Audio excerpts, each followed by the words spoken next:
తొలిసారి ఎంపీ అందున మహిళ ఏముందులే 543 మంది ఎంపీలలో ఆమె ఒకరు అనుకున్నారంతా. కానీ ఆమె లోక్సభలో తన తొలి ప్రసంగంతోనే అదరగొట్టేశారు. అందరి దృష్టిని ఆకర్షించారు. తృణమూల్ కాంగ్రెస్ ఎంపీ ఒకరు చంద్రబాబుపై చేసిన వ్యాఖ్యలను బైరెడ్డి శబరి గట్టిగా తిప్పికొట్టారు. ఆయన ప్రసంగంలోని తప్పులను ఎత్తి చూపారు. పనిలో పనిగా ఆంధ్రప్రదేశ్లో గత 5 ఏళ్లలో జగన్ సర్కార్ విధ్వంసాన్ని ఎండగట్టారు. ఆమె అనర్గళంగా ఆంగ్లంలో చేసిన ప్రసంగాన్ని సభ మొత్తం స్పెల్ బౌండ్ అయ్యి ఆలకించింది. చప్పట్లతో అభినందనలు తెలిపింది.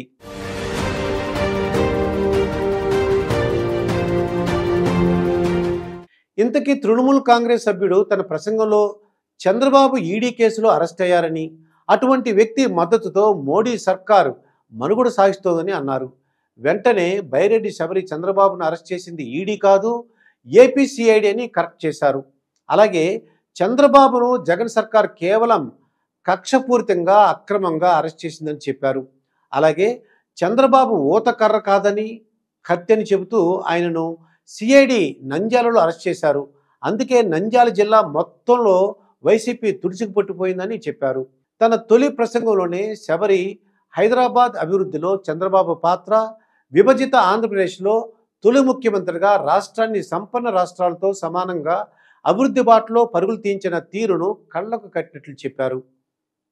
అయితే 2019లో వైసీపీ అధికారంలోకి వచ్చిందని, వైసీపీ హయాంలో ఏపీ సర్వ విధాలుగా నాశనమైపోయిందని విమర్శించారు.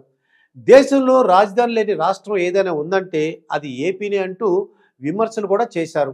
వైసీపీ 5 ఏళ్ల పాలన కారణంగా ఏపీ తీవ్ర ఆర్థిక సంక్షోభంలో కూరుకుపోయిందని దుయ్యబట్టారు. ఏపీ రాజధాని అమరావతికి అప్పట్లో ప్రధాని మోడీ చేతుల మీదుగా శంకుస్థాపన జరిగిన విషయాన్ని శబరి తన ప్రసంగంలో గుర్తు చేశారు.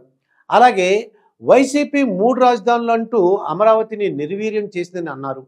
అదేవిధంగా ఆంధ్రప్రదేశ్కు జీవనాడి వంటి పోలవరం కూడా వైసీపీ సర్కార్ పట్టించుకోలేదని అన్నారు.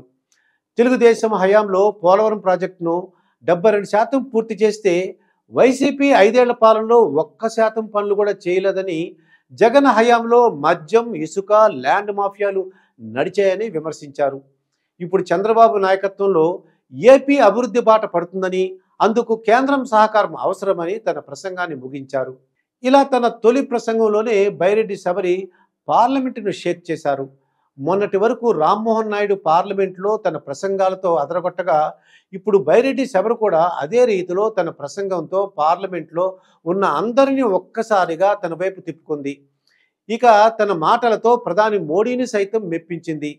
గతంలో పార్లమెంట్లో ఫైర్ బ్రాండ్గా ఉన్న మహిళా ఎంపీలకు శబరి పోటీ ఇస్తారనడంలో ఎలాంటి సందేహమే లేదు.